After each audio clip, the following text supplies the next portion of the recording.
په سلامونه ورکړئ کوم سره زه امردین جمالي یم او تاسو چینل ته ښه راغلاست. هغه کم نصیحتونه دي چې یو شتمن پلار خپل زوی ته کوي او هغه کم نصیحتونه دي چې یو غریب پلار خپل زوی ته رسوي. نو په دا کتاب کې ریچ ډاډ پور ډاډ چې شتمن پلار او غریب پلار، دا کتاب رابرټ کیوساکي تقریبا 10 کاله مخکې لیکلی دی او هغه خلک چې غواړي خپل په ژوند کې مالي بریا ترلاسه کړي دا کتاب حتما مطالعه کړي. دا ډېر یو مشهور کتاب دی، په مختلفو ژبو باندې دا ترجمه شوی دی. ما وغوښتل چې دا کتاب ووایم، د دې لنډیز او مثبت او کلیدي پوینټونه چې دي ستاسو سره شریک کړم. نو دا ویډیو تر پای پورې وګورئ او پر ریچ ډاډ پور ډاډ شتمن پلار غریب پلار کتاب باندې ځان پوه کړئ. رابرټ کیوساکي څوک دی؟ رابرټ کیوساکي دی په اوهایي چې په امریکا کې یو ځای دی، هلته دی پیدا سوی و. د 9 کالو چې خپل یو دوست سره په نامه د مایک دی په یو ښوونځي کې درس وایي. نو په دې ښوونځي کې د نوره ماشومان وو. دا همیشه کتل چې یو کلاستر یا یو ګروه د ماشومانو همیشه یو ځای کېږي، ښه اکټیویټیز لري، په ښه فعالیتونو کې، ښه کلبونو کې دوی همیشه انرولمنت لري او په هغه ځای کې دوی برخه اخلي. نو دغه رابرټ او مایک ته دا سوچ پیدا سو چې موږ څنګه کولی سو لکه هغه شتمن ماشومان اوسو، موږ څه کولی سو چې موږ هم شتمن سو او اوس کولی په هغه اکټیویټیز کې موږ هم برخه واخلو. نو په دا خاطر دا ذهنیت او دا فکر رابرټ او مایک ته پیدا سو چې موږ هم غواړو لکه هغه نور ماشومان هغسې ژوند وکړو. نو په دا خاطر غواړو چې شتمن شو. نو دی رابرټ ولاړی خپل پلار ته ویل زه بابا څنګه کولی سم چې شتمن شم. پلار یې ورته ویل چې ته ولاړ شه درس ووایه، پوهنتون څخه فارغه شه، په یو خاص رشتې کې ولاړ شه، په یو کمپنۍ کې کار وکړه او هغه کمپنۍ کې کار کول، په اخر کې د هغه ځای څخه خپل ریټایرمنټ واخله، د هغه پیسې کولی شي چې ارامه ژوند ولري. او بله خبره یې دا ورته وکړله که غواړې چې په رښتیا هم شتمن شي نو تر ما بهتره کس د مایک پلار دی، په دې خاطر چې په اوهایي کې هغه د ښه بزنسونه په لارې اچولی دي او د دې بزنسونو په واسطه دی کولی شي په آینده کې شتمن شي. نو زما په نظر هغه به درته ښه نصیحتونه وکړي. په دغه خاطر ولاړ شه د مایک سره د دغه د پلار څخه هغه نصیحتونه واوړه. نو دی ولاړی رابرټ کیوساکي ولاړی د مایک پلار څخه هغه ته ویله چې زه څنګه کولی شم چې شتمن شم. د مایک سره یو ځای پلار یې ورته ویل چې تاسو آیا آماده یاست چې شتمن شئ؟ نو دا نصیحتونه واورئ. هغه نصیحتونه چې د مایک پلار د سره شریک کړل بیخي متفاوته د هغه شی و چې د سوچ یې کوه. د مایک پلار ورته وویله چې غریب خلک وایي چې دا زه نسم رانیولی او شتمن خلک وایي چې دا زه څنګه کولی سم چې رانیسم. شتمن خلک وایي چې پیسې د ټولو مشکلاتو حل دی، خو غریب خلک وایي چې پیسې د ټولو مشکلاتو سرچینه ده. بل یې ورته ویلي وه چې که ته غواړې چې په ژوند کې کامیاب اوسې، ښه درس ووایه چې یو ښه کمپنۍ رانیسې، دا نه چې ولاړ سې ښه درس ووایه چې یو کمپنۍ کې کار وکړې یا په یو شرکت کې کار وکړې. شتمن خلک هغه خلک دي چې پیسې ورته کار کوي، نه ده چې یو پیسو ته کار وکړي. نو په دغه خاطر نوره 15 هغه درسونه چې ده ورسره شریک کړل، نو ستاسو راسه پر هغه باندې بحث وکړو. نو 15 هغه درسونه دوستانو چې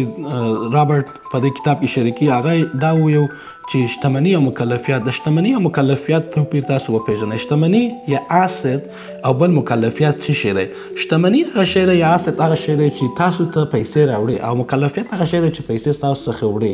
اوس مثلا تاسو فکر وکړئ د هغه پور د غریب پلار ورته ویل چې زما کور ماته اسید دی، ما کور ماته شتمني ده، خو مګر د رچ دا دی هغه شتمن پلار نه،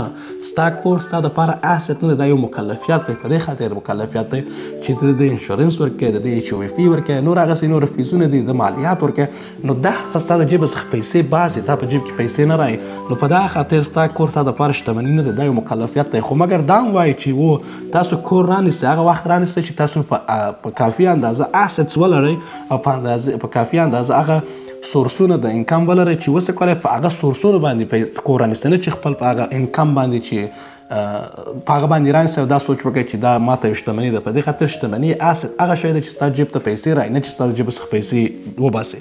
نو په دغه خاطر اولین درس چې دی وایي خپل مکلفیت او شتمني او اسیدس او لایبیلیټي چې دی دا وپېژنئ. دویم درس چې دی په دې ځای کې وایي هغه وایي چې مالو چارو کې زده کړې وکړئ. هغه په دې معنی دوستانو چې د ټاکس کوډ او ټاکس سیستم چې په غرب کې دی هغه ډېر کامپلیکیټ دی، ډېر پیچیده دی. خو مګر څوک ځینې کولی شي ښه ګټه واخلي هغه خلک چې په مالي چارو کې زده کړه کړې ده او کولی شي چې خپل هغه انکم داسې سیټ کړي چې خپل مصارف یې ټوله ځینې باسلي، یوازې د یو لږ انکم څخه خپل مالیات ورکړي. اوس مثلا تاسو ایلان ماسک وګورئ، همیشه چې یو شی رانیسئ دی ځي د بانک څخه پور اخلي، خپل هغه د اسید چې دی هغه د خپل مثلا شیر د تسلا شیر چې دی هغه په ژوند نه خرڅي ولې چې دته د خرڅولو لپاره ضرورت نشته زی پور اخلي او د بانک څخه په لږ فیصدي باندې او دغه پور په واسطه د نور شیان رانیسي اوس په اخر کال کې دولت سره چې د حساب کې د هیڅ ګټه نه ده کړې خپل هغه شیر چې دغه خونه د خرڅ کړي دغه څخه کم کیپټل گینز نه لري دغه څخه کم ګټه نه ده کړې هغه سي سته خو مګر د پور وړم دی وای چې ما پور کړی دی خو مګر دغه پور په واسطه د یو بل بزنس شروع کړی چې دغه بزنس په واسطه د انکم راځي خو مګر هغه انکم بیا اخر پر بل بزنس باندې اخر په کال کې دی ویني چې انکم نه لري او دولت نشي کولای د څه هیڅ مالیه خو په اصل کې دغه اسید دغه خپل شتمنۍ چې د ورځ په ورځ ډیریږي نو په دا خاطر رابرټ کیوساکي وایي چې اکثریت شتمن خلک هغه په مالی چارو کې ډېر زده کړې ده او د دوی ته معلومات دی نو په دا خاطر دوی کولی شي چې ښه ګټه واخلي د ټاکس سیستم څخه دا داسې نه دی غیر قانوني کار وي دا ډېر قانوني کار دی هغه خلک چې په مالی چارو کې زده کړې ولري کولی شي چې خپل اساس چې دی هغه ډېر کړي بله موضوع چې دی وایي هغه دغه و چې شرکتونه څنګه مالیه ورکوي ما تاسو ته اوس دغه وویل چې اکثریت شرکتونه تر موږ انډیویژوال امپلویز چې دي هغه متفاوته مالیه ورکوي شرکتونه هغه پیسې هغه شتمنۍ هغه انکم چې دوی ته پاتېږي پر هغه باندې مالیه ورکوي خو مګر امپلویز ته وګوره هغه مخکې له دې چې دغه معلوم سي انکم معلوم سي دغه مالیه ځینې اخیستل کېږي او شرکتونه همیشه وخت چې دوی پیسې ګټي بیا ته پر شرکت باندې مصرفي نو په دا خاطر دوی اکثریت وخت داسې وخت راځي چې هیڅ پورې نه دي د مالیات څخه خو مګر انډیویژوالز یا انفرادي خلک هغه خلک دي چې دوی مالیات ورکوي او داسې کم مصارف نشي په هغه کې راوړی خپل په مالیات کې نشي هغه کلیم کولی نو په دا خاطر دوی مالیات همیشه ډېر ورکوي که تاسو د مالیات مارجنز وګورئ یا ټاکس مارجنز وګورئ اکثریت وخت هغه شتمن خلک چې ډېر لږ مالیات ورکوي تر دغه عادي خلکو پورې بل در چې هغه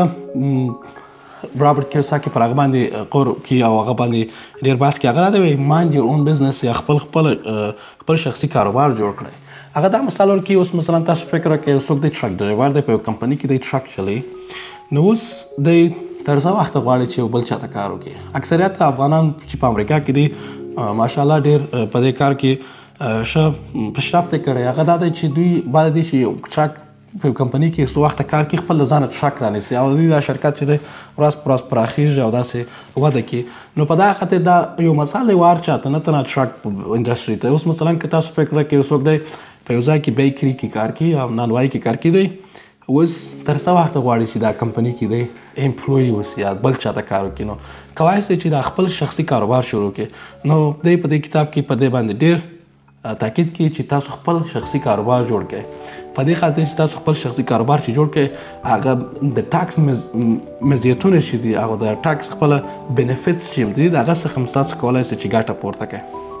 او بله خبره چې د شتمن پلار چې ورته کړې وه هغه دا ده چې وایي شتمن خلک همیشه ریسک مني او د ریسک مدیریت کوي خو مګر غریب خلک چې دي هیڅ وخت ریسک نه مني او خپل پیسې په ریسک نه اچوي اوس تاسو وګورئ د دې مثال دا رقم دی که تاسو مثلا په اسټاک مارکیټ کې د سهام په مارکیټ کې که پوه اوسئ یو شی دی په نام د دی ټریډینګ اکثریت خلک چې په دې کار کې مثلا دوی دغه ونه لري معلومات ونه لري او په دې دا کار کړی نه اوسي چې دوی ځان په دی ټریډینګ کې واچوي د سهامو په مارکیټ کې چې ځان اچوي پیسې ځینې ځي او دوی نشي کولی چې پیسې وګټي خو مګر اوس داسې خلک هم شته چې ځان پر هغه بزنس باندې ډېر ښه پوه کوي اول چې ځان پوه کوي بیا د هغه ریسک اخلي په دې معنا چې اوس تاسو پیسې په اسټاک مارکیټ کې چې ورکوئ حتما په هغه کې ریسک شته خو مګر په دې خاطر چې تاسو معلومات لرئ د هغه زده کړې مو کړي دي تاسو کولی شئ چې هغه ریسک مینج کړئ یعنې ریسک مدیریت کړئ داسې نه ده چې یو څوک وایي چې ولا زه اسټاک مارکیټ کې یا سهام بازار کې پیسې ما د لاسه ځي نو په دا خاطر زه دا خطر بیخي نه منم که تاسو ریسک ونه منئ او شتمني کېدلو امکان هم ډېر لږ دی نو هغه خپله ریچ دا دغه شتمن پلار وایي چې تاسو باید همیشه ریسک ومنئ او خپل ریسک مینج کړئ خو مګر هغه غریب پلار وایي چې ریسک زه نه اخلم خپل په پیسو باندې نو دا هغه مهمه درسونه وو دوستانو رابرټ کیوساکي چې دی تقریبا د $1,000,000 او د $100,000,000 خاوند دی او دغسې 15,000 کورونه دی په کرایه لري نو یو ډېر اساسي مثال چې دی ورکوي هغه د کورونو مثال دی وایي چې هغه خلک که غواړي چې ځان ته اسټس جوړ کړي لکه ما تاسو چې مخکې ویل اسټس یا خپله شتمني کوشش وکړئ چې داسې یو شی رانیسئ چې هغه تاسو ته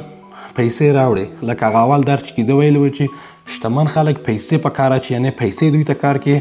او غریب خلک چې د پیسو ته کار کوي. نو اوس که ستاسو سره سرمایه وي، تاسو په مختلفو ځایونو کې کولی شئ هغه باندې سوچ وکړئ، لکه ریل اسټیټ چې دی، یا مثلا داسې تاسو کولی شئ بعضې اسټاکونه چې دي چې هغه ډیویډنز لري، یا مثلا کیپیټل گینز نه یادوم، ډیویډنز هغه گیندونه دي، هغه فواید دي چې تاسو ته د سټاک د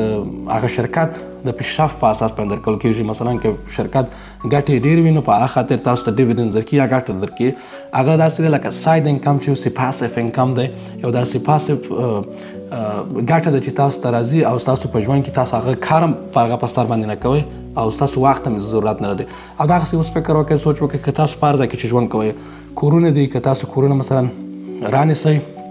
او هغه په کرایه ورکړئ، هغه هم تاسو ته لکه یو ساید انکم کېږي، پاسیف انکم کېږي، او هغه تاسو ته پر اسید جوړېدلی شي. نو دغه و د ریچ ډاډ پور ډاډ کتاب لنډیز او هغه کلیدي پوینټونه. دوستانو ویل چې تاسو د دې ویډیو څخه خوند اخیستی وي. زه همیشه کوشش کوم چې تاسو لپاره داسې ګټورې ویډیو جوړه کړم. په دغه آینده ویډیو کې به د ډی ټریډینګ په باره باندې خبرې وکړو. دا کتاب انډرو عزیز پی ایچ ډي دا کتاب لیکلی دی، او دا د ډی ټریډینګ په باره کې دی، د سهامو مارکیټ